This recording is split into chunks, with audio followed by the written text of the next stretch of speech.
자, 그러면서 우리 자격시험을 준비하는 회계 원리가 되기 때문에 거기에 맞춰서 첫 번째 시험적인 관점을. 자, 이번 시간에는 기본서 277페이지 유형산의 마지막 단원이죠. 제거부터 보도록 합시다.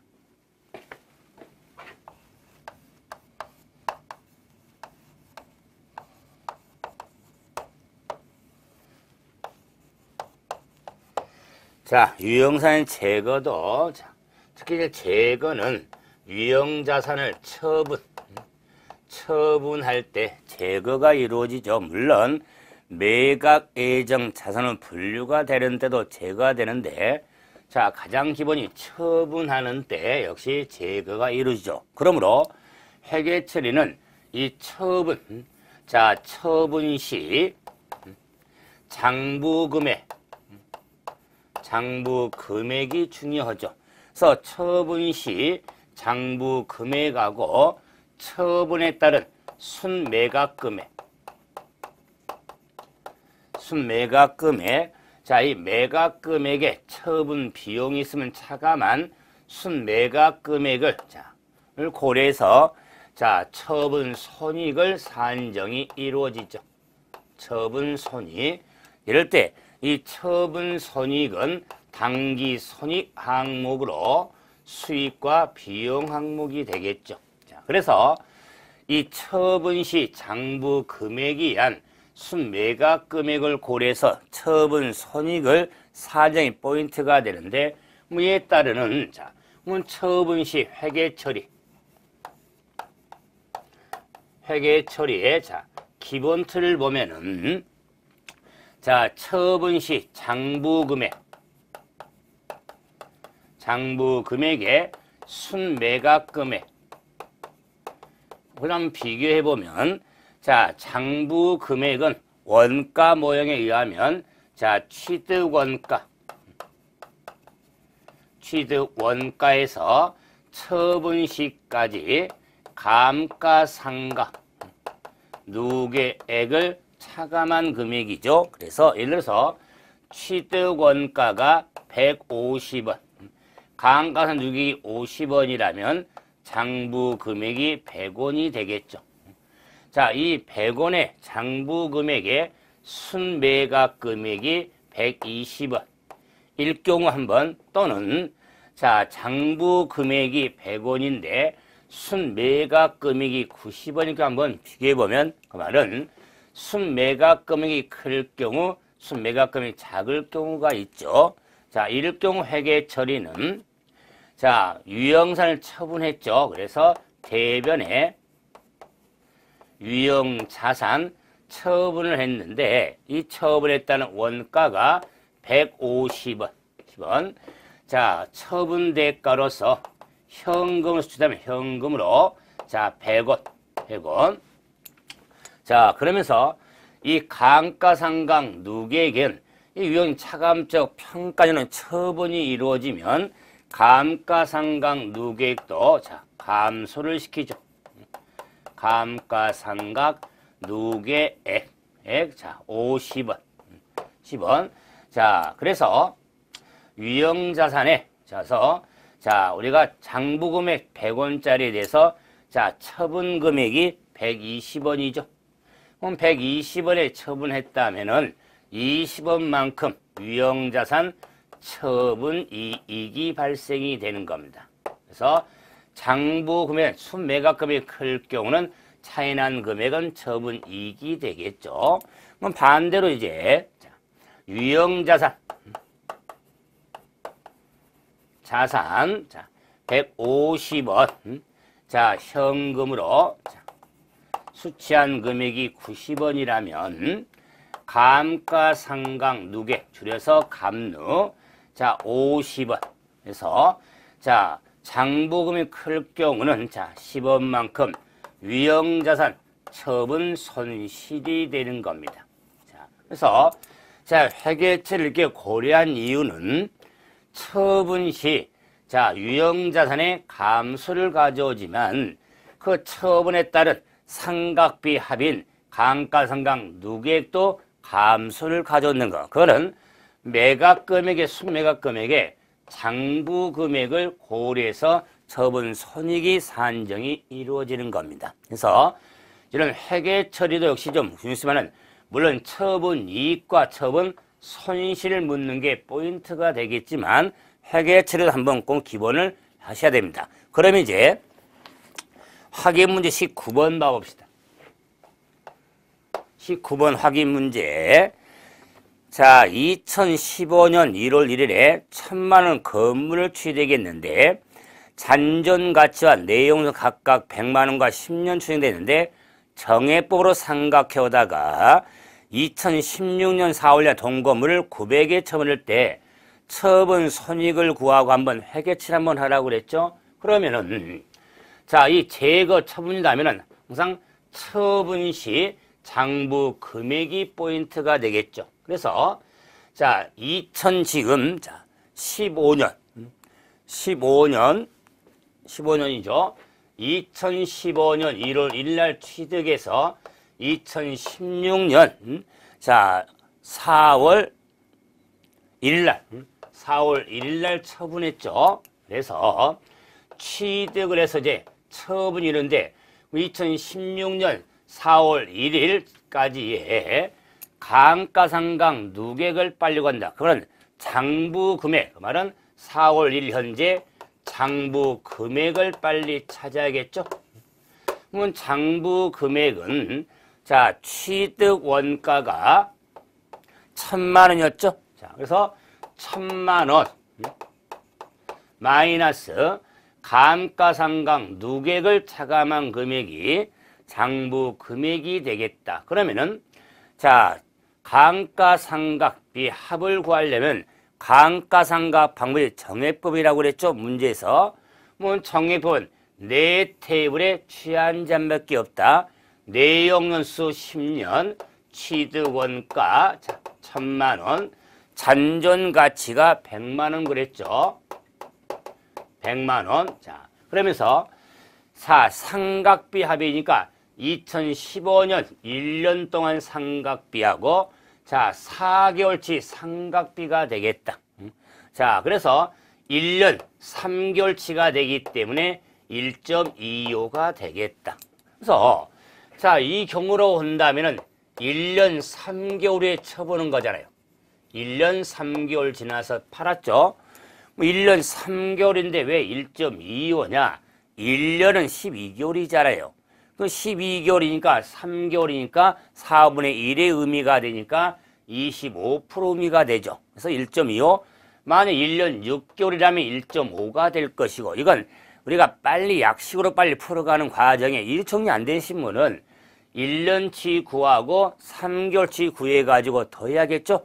1년 3개월치 상각비 합이니까. 다시 말해서 감가상각 누계액이란 감가상각비 합을 의미한다고 그랬습니다.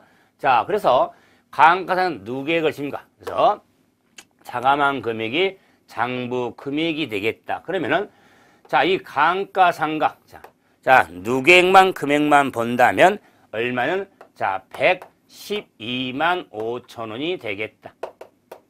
이 되겠다.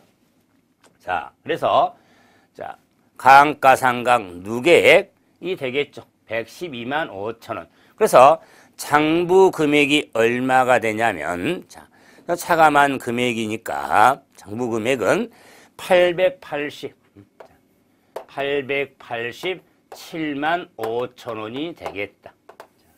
그럼 이제 이 장부 금액과 자, 처분 시 순매각 금액. 순매각 금액이 얼마는 900으로 주어졌죠. 자, 900. 자, 그래서 887만 5천 원과 자, 900만 원의 차이가 얼마나면 12만 5천 원. 12만 5천 원이 자, 장부 금액보다 순매각 금액이 크죠. 그래서 처분 이익이 발생이 되어지는 겁니다. 자, 그러면은 이에 따른 자, 회계처리는 자, 연관되겠죠. 자, 건물을 팔았죠. 뭐 건물 자, 1,000만 원. 자, 차변에 현금 900만 원, 감가상각 누계, 상각 누계액 112만 5천 원. 자, 그래서 건물 처분이익이 12만 5천 원이 나오겠다. 자, 이게 처분시 회계처리 해당이 되겠죠. 그래서 자, 이건 어려운 문제보다는 시간을 좀 빨리 땡기는 게 문제거든요. 예를 들면 정리 나갈 때 그럴 때는 처분 문제에 나오면 항상 처분시 장부 금액을 빨리 찾아라. 그래 놓고 순매각금을 비교해서 자, 손익을 산정은 되기 때문에 그래서 항상 처분시 장부 금액에 한번 포인트를 꼭 두면서 확인하시면 되는데 우리 지금 1회 때부터 18회 때까지 자, 우리 문제 유형을 봐도 가장 많은 유형에 해당되는 게 유형 처분 문제입니다. 이건 왜 종합적으로 감가상각을 알아야 되고 누계액이란 개념도 알아야 되고 그에 따라서 장부금액 개념도 알아야 되고 그다음에 처분 규정도 알아서 또한 회계처리까지 완전히 여러 가지 함께 물을 수 있는 문제가 되기 때문에 자, 유형적으로 종합 문제로서 자주 보이는 문제 유형이니까 확실히 정리 좀 하셔야 됩니다. 여기까지가 유형자산 한번 확인해 봤고 이제 다음 단원인 무형자산 가보죠. 자, 교재 페이지 305페이지.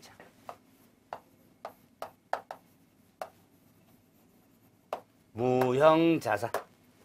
자, 이 무형자산은 유형자산과 더불어 뭐 형체가 있냐 없냐의 차이가 있지만 유형보다는 크게 자, 중요성이 좀 떨어지지만 지문형으로 기본 틀은 좀 몇 가지 정리가 필요하죠. 그럴 때 이 무형자산에 대해서도 KIFRS에서 자, 별도로 규정하고 있는데 이럴 때 무형자산의 정의가 어떻게 될까? 자, 무형하기 때문에 물리적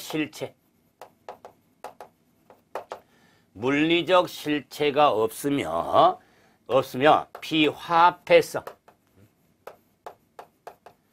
비화폐성 자산을 무형자산이라고 하겠다. 그래서 물리적 형체 실체가 없겠죠. 없으며 비화폐성 자산을 무형자산에 넣는데 문제는 뭐냐? 이런 무형자산에게 정의에 충족하기 위해서는 무형자산을 인식을 해야 되는 조건이 있더라. 이걸 인식 조건 또는 인식 요건이라고 하는데 그럼 무형자산의 정의를 위한 인식 요건에 있어서는 하나, 둘, 세 가지를 반드시 충족해야 되는데 가장 핵심은 식별 가능해야 됩니다. 식별 가능성. 두 번째는 통제 가능성. 세 번째는 미래 경위 효익. 이 효익이 있어야겠죠. 자, 이런 세 가지를 충족할 경우에 무형자산을 인식하는데 왜 특히 식별 가능을 강조하냐면 형체가 없잖아요. 형체가 없기 때문에 식별 가능해야 무형자산을 구분해서 정리할 수가 있게 되는 겁니다. 그래서 꼭 식별 가능성, 통제 가능성, 미래 경위 효익이 있어야 무형자산의 정의를 충족한 요건에 해당이 되어집니다. 그래서 이런 무형자산에 있어서 자, 항목은 어떤 것들이 있냐? 이 무형자산의 분류에 있어서 우리 KIFR에서는 세 분류도 있지만은 그래서 크게 우리가 구분해 보면은 교재를 좀 중심으로 보겠지만은 크게 보면은 영업권이 있습니다. 영업권, 그다음에 산업재산권이 있습니다. 재산권, 그다음에 개발비가 있습니다. 개발비, 그다음에 기타가 있습니다. 기타. 그래서 이 무형자산에 대한 항목이 있어서 영업권도 무형자산으로 분류가 되어집니다. 그러면 산업재산권은 특허권 등 그 무용산에 대한 분류에서 이 세 번째는 개발비가 키가 되겠죠. 개발비. 그다음에 자, 이 기타에 해당되는 여러분이 가지고 있는 것입니까? 라이선스라든가 프랜차이즈 등의 상표권 등 다양한 게 기타에 해당이 되겠죠. 자, 그래서 기타 부분에서는 뭐 라이선스라든가 프랜차이즈 등이 무형산에 해당이 되어지겠다. 자, 이럴 경우에 이런 무형자산도 인식, 무형산의 인식에 따른 측정이 이루어지는데, 자, 요 인식과 측정의 이 틀은 유형자산의 핵심에 인식과 측정과 맥을 같이 합니다. 그러면은 자, 최초 인식하는 무형자산은 자, 역시 원가로 측정이 되어지는 겁니다. 원가로 측정이 되어진다. 그래서 유형자산의 기본 틀을 가지고 확인하시면 됩니다. 그런데 자, 이런 자, 원가 측정이 있어서 자, 영업권이 됐든 산업재산권이 됐든 원가 측정에서 공통적으로 내부적으로 창출된 영업권 등이 있겠다. 영업권 등. 그럼 내부적으로 창출된 영업권 등 산업재산권, 개발비 등 통틀어서 무형자산으로 인식하지 않습니다. 무형자산으로 인식하지 않는다는 건 100% 좀 기억을 좀 하셔야 됩니다. 그래서 내부로 창출한 영업권, 자, 산업재산권, 프랜차이즈 등에서는 무형자산을 인식하지 않습니다. 자, 그런데 자, 요 내용의 기본 틀은 자, 기본서 9페이지 봐보시면 309페이지 자, 7번의 기본 틀이죠. 자, 틀 보는데 뭐 인식하지 않죠. 그런데 자, 그 바로 밑에 보면은 말이 똑같은 말 같은데 내부적으로 창출한 무형자산이 있더라. 창출한 자, 무형자산 자산이 있더라. 그러면은 뭐 요 내부적으로 창출된 뭐 창출된이든 창출한이든 또 이게 대나고 하는 게 말이 틀린 줄 알았는데 내부적으로 창출한 영업권 등 내부적으로 창출한 무형자산 말이 좀 안 맞지 않습니까? 그래서 내부적으로 창출한 무형자산이 있더라 그 말이에요. 일반적으로 내부적으로 창출한 영업권 등은 무형자산을 인식하지 않는데 내부적으로 창출한 무형자산이 있더라. 만약에 이런 규정이 없다면 내부적으로 창출한 자, 무형자산 전부 무형 쓸 수도 없는 겁니다. 그래서 그럼 내부로 창출한 무형자산은 뭘 따지는 거냐면 R&D, 자, Research and Development, R&D. 뭐 연구 개발 활동에 지출한 금액이 있더라 그 말이요. 그래서 연구 활동 지출한 금액, 개발 활동에 지출한 금액이 있겠다. 100% 해줘야 될 거. 그래서 연구 개발 활동에 지출한 금액이 있어서 그럴 때 연구 활동, 연구 단계란 새로운 지식을 탐구하는 활동이죠. 그러면 개발 활동이란 새로운 지식을 탐구해서 지금 우리가 연구를 해놨다면 이걸 제품화해서 돈을 좀 대야 되니까 자, 시제품 등을 개발해서 지금 제품 모형을 좀 만들어 봐야죠. 이런 활동이 개발 활동에 해당이 되어지는 겁니다. 그래서 회계 처리할 때 연구 활동에 지출한 금액은 모두 천에 모두 연구비라는 항목으로서 당기 손익으로 처리가 됩니다. 당기 손익으로 한다. 자, 그런데 개발이 문제다. 이 개발 활동에 관련 지출에 대해서는 일명 6 조건, 6가지 조건이 있는데 그 6가지 조건이 뭐냐? 자, 교재 300.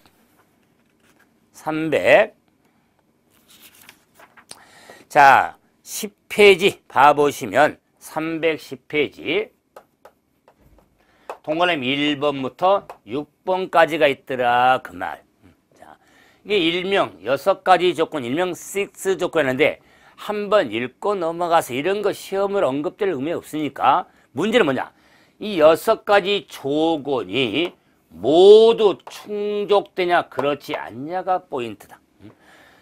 요 6가지 조건이 모두 충족될 경우에는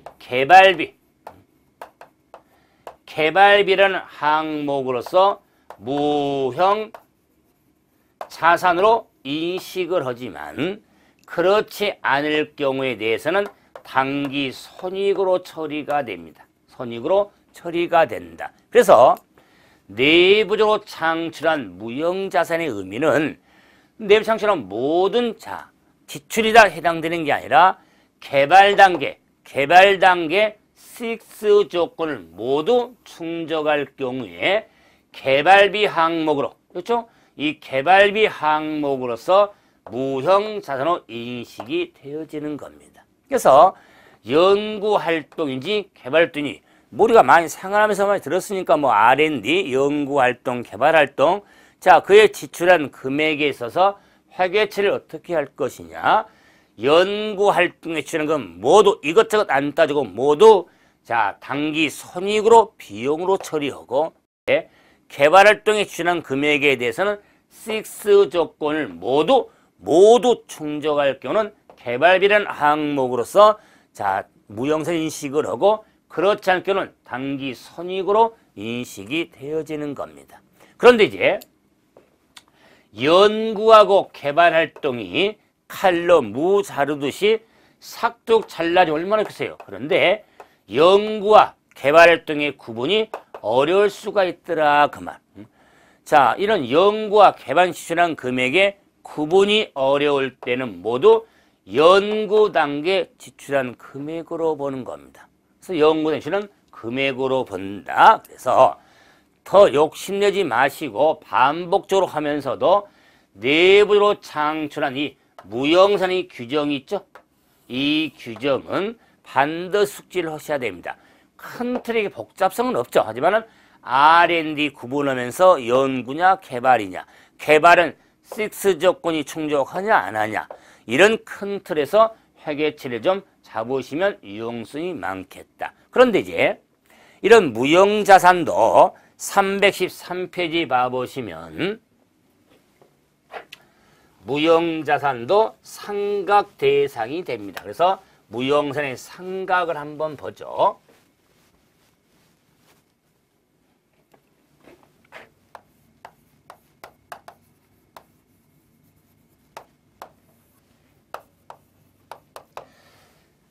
무형자산의 상각에 대해서도 개념 정의됐는데 무형자산 상각이란 상각 대상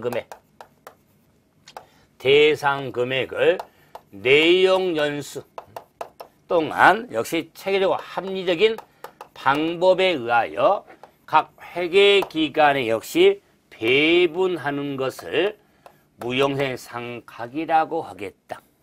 그래서 지금 무형자산 상각의 지금 규정이죠.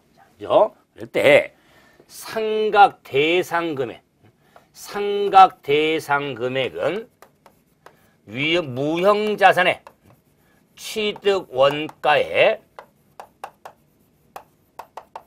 잔존 가치를 차감한 금액이 상각 대상 금액인데, 이 원가 측정이 된 원가에다가 잔존 가치를 차감한 게 대상 금액인데, 이 잔존 가치는 무형입니다. 무형자산의 상각의 잔존 가치는 특별한 경우 자, 기준서 정하는 경우를 제외하고는, 이거는 특별한 경우를 제외하고는 잔존가치는 없는 것으로 봅니다. 그래서 무형자산의 잔존가치는 특별한 경우, 그 두 가지 경우가 있는데 특별한 경우가 아닌 경우를, 이렇게 특별한 경우를 제외하고는 잔존가치는 없는 것으로 본다. 근데 잔존가치가 0이 아닐 수 있죠. 왜? 특별한 경우가 있으니까. 그런 특별한 경우.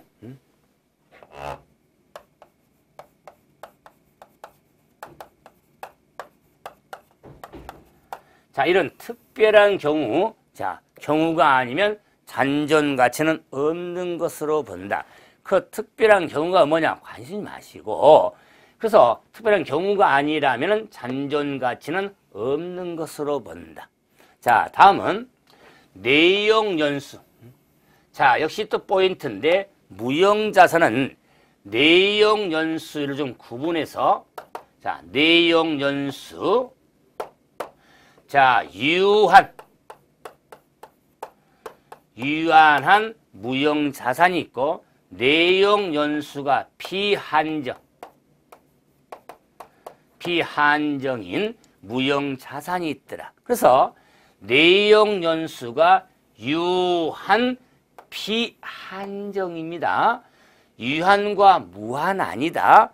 유한한과 비한정인데, 그러면 내용연수가 유한한 무형자산은 상각 대상이 되지만 내용연수가 비한정인 무형자산은 상각하지 않습니다. 반드시죠? 그 내용연수가 유한한 무형자산은 상각을 하지만 내용연수가 비한정인 무형자산은 상각하지 않습니다. 그래서 그럼 유한한 내용연수 유한한, 자, 우선 상각을 한다면 그 상각 방법이 어떻게 되냐?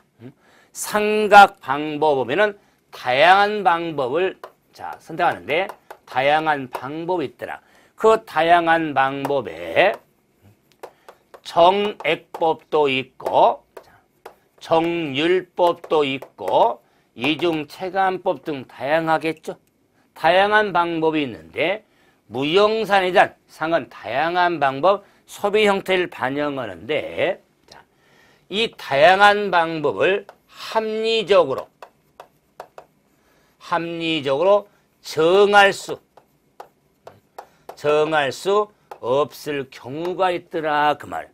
합리로 정할 수 없을 경우에는 정액법을 적용한다는 것. 정액법을 적용해서 회계 처리가 이루어지는 겁니다. 자, 그래서 정액법을 적용하는데 합리인 방법을 정할 수 없을 경우는 정액법에 적용이 되어지는 겁니다. 자, 그러면서 이제 이런 무형상각에 따른 실제로 결산 정리사항이니까 수정분계가 필요겠죠. 수정분계. 자, 이 수정분계는 차변에 무형자산 상각비, 자, 대변에 무형자산, 자, 또는 차변에 무형자산 상각비, 대변에 무형자산 상각누계. 자, 그래서 자, 회계 처리는 직접법, 간접법 모두 인정하죠. 유형자산과 일관성을 유지하는 간접법 용서이지만은 직접법도 인정하는 게 무형자산이다. 그런데 이런 잔존가치라든가 내용연수라든가 역시 상각 방법이 변경될 수가 있죠. 변경. 자, 그럴 경우 무형자산도 회계 추정의 변경으로 본다. 회계 추정의 변경으로 본다는 것. 그래서 유형과 마찬가지로, 그러나 이 내용 자체가 어려운 걸 떠나서라도, 자, 무형자산의 상각은요, 제가 주의드립니다. 유형자산과 맥 흐름을 같이 움직인다 할지라도요, 구분을 좀 잘해야 할 내용이 몇 가지 보이죠? 잔존가치 무형은 없는 것을 원칙으로 하는 겁니다. 그 다음에 연수가 유한하냐 비한정이냐 무형, 자, 함량방을 정할 수 없을 때 정액법, 이런 내용들은 유형과의 차이점이니까 유형상과 무형 구분해서 정리가 필요합니다. 그럴 때 이런 무형자산에 대해서도 재평가라든가 모형, 그 다음에 손상이라든가, 자, 무형산의 처분 등이 있죠. 자, 이에 따른 회계 처리는 유형자산과 맥을 같이 하면 됩니다. 자, 큰 틀에 그래서 무형자산도 재평가, 손상, 처분이 이루어지는데 유형을 맞춰서 정리를 하시면 됩니다. 그래서 무형자산에 대해서 제가 핵심을 했던 건 이런 정의라든가 이런 게 분류에 따른 인식 측정에 R&D하고 이런 무형 상각의 규정, 이런 규정에 좀 핵심을 넣고 정리 좀 하시면 됩니다. 그런데 이제 이런 무형자산에 좀 항목이 있어서, 자, 영업권이 보였죠. 영업권. 자, 그래서 영업권에서 한번 정리 한번 해드려 보죠. 영업권. 320페이지.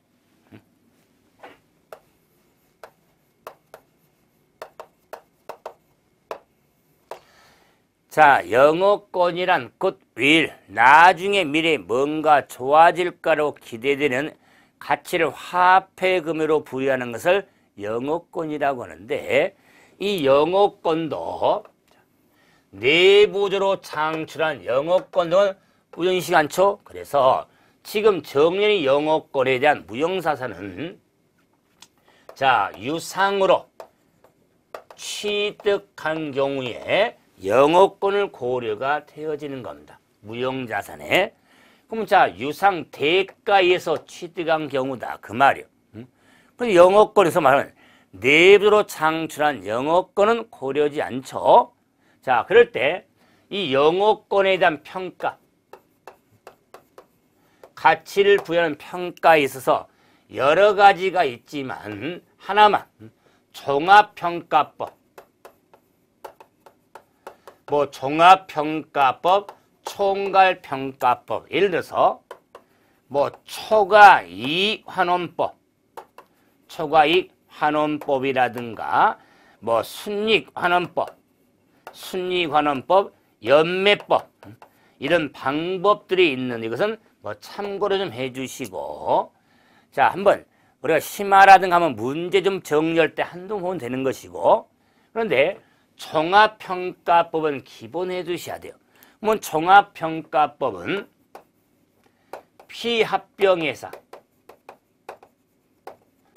피합병회사의 순자산,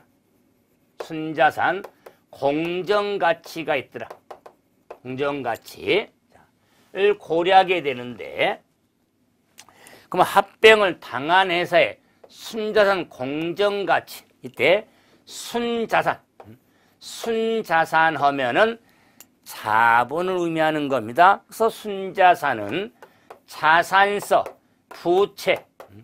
부채를 차감한 금액이 순자산이죠. 그래서 자, 피합병에서의 순자산이 150원, 순자산의 부채가 공정가치가 50원이었다.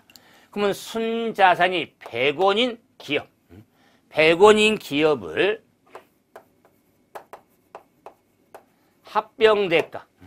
합병대가가 120원으로 클 경우가 있고, 합병대가가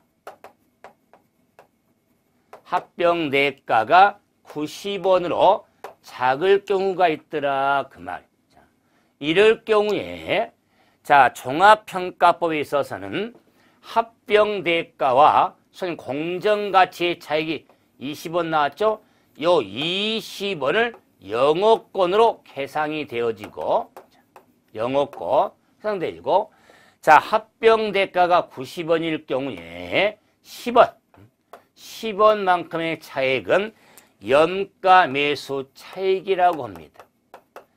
염가 매수 차익으로 처리가 된다. 그럴 때 영업권은 무형자산 자산 항목이 되고 염가 매수 차익은 당기 손익 항목의 수익 항목에 해당이 되어지는 겁니다.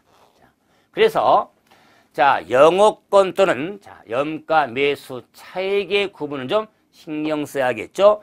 그러면 문제는 순자산 공정가치의 합병 대가가 크냐 작냐 따라 영업권 또는 염가 매수 차익이 발생이 되죠. 그럼 이에 따른 회계 처리 의미가 합병회사에 지금과 당하는 피합병회사에 자산조진 합병회사 거니까 차변의 자산 150원, 부채 50원, 합병 대가가 현금으로 줬다면 현금으로 120원. 그래서 20원이 영업권으로 계상이 되어진다. 영업권으로 계상이 되어지죠. 그런데 합병 대가가 90원일 경우에 차변의 자산 150원, 대변의 부채 50원. 합병 대가가 현금이라면 90원. 90원.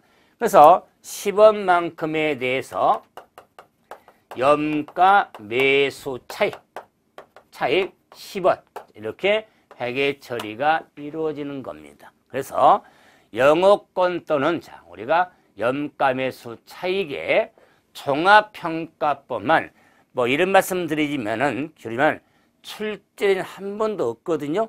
하지만은 이 종합평가법은 예상할 수 있는 이런 문제 유형인데 처음으로 나온다면 복잡하게 안 나올 겁니다. 영업권 또는 염가 매수 차익이 20원, 10원이 어떻게 되는지 찾아가는지 이런 과정을 묻는 게 유용성이 있으니까 정리 좀 해주시면 될 겁니다. 다음에 이제 323페이지에 봐보시면 영업권의 상각과 손상이 나오는데 영업권의 상각과 손상이 나오죠. 이럴 때 영업권은 상각하지 않습니다. 영업권은 상각하지 않습니다. 그 말은 영업권은요 내용 연수가 비한정인 무형자산으로 보기 때문에 상각하지 않는다는 거. 그런데 손상은 검토가 이루어진다는 거.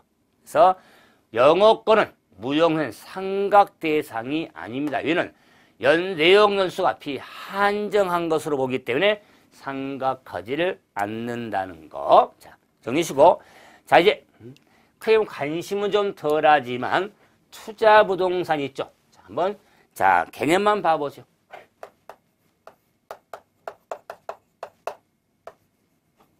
투자 부동산. 부동산을 보유한 목적이 투자죠. 당연히 투자 목적이지만 투자 부동산은 임대 수익 또는 장기 시세 차익, 임대 수익이나 또는 시세 차익을 얻기 위해서 보유하고 있는 부동산을 투자 부동산이라고 하겠다. 그래서 투자 부동산 하면은 교재 정의가 나와 있죠. 임대 수익이나 또는 시세 차익 이 두 가지 모두를 얻기 위해서 소유하거나 금융수 이용자에게 는 보유하고 있는 부동산, 토지, 건물을 뭐라고 한다? 우리가 부동산이라서 투자 부동산인데 그러므로 이 부동산의 보유 목적이 임대 수익이나 시세 차익이잖아요. 또 이 두 가지 모두죠. 그러기 때문에 이런 걸 대표로 하면 투자 목적이다. 그 말이에요. 투자 목적. 그런데 이 부동산이 투자 목적이 아니라 재판매 목적 하면 재고자산, 영업활동 목적은 유형자산으로 분류가 되어지는 겁니다. 그래서 자, 재판매 판매 목적 하면은 재고자산, 영업활동 목적 하면 유형자산, 투자 목적 하면 우리가 투자 부동산의 항목으로 구분해서 처리가 이루어지는 그 틀만 확인하시면 될 겁니다. 여기까지가 자산회계를 정리해 드렸고, 이제 다음 시간에는 부채회계를 가지고 뵙도록 하겠습니다. 수고하셨습니다.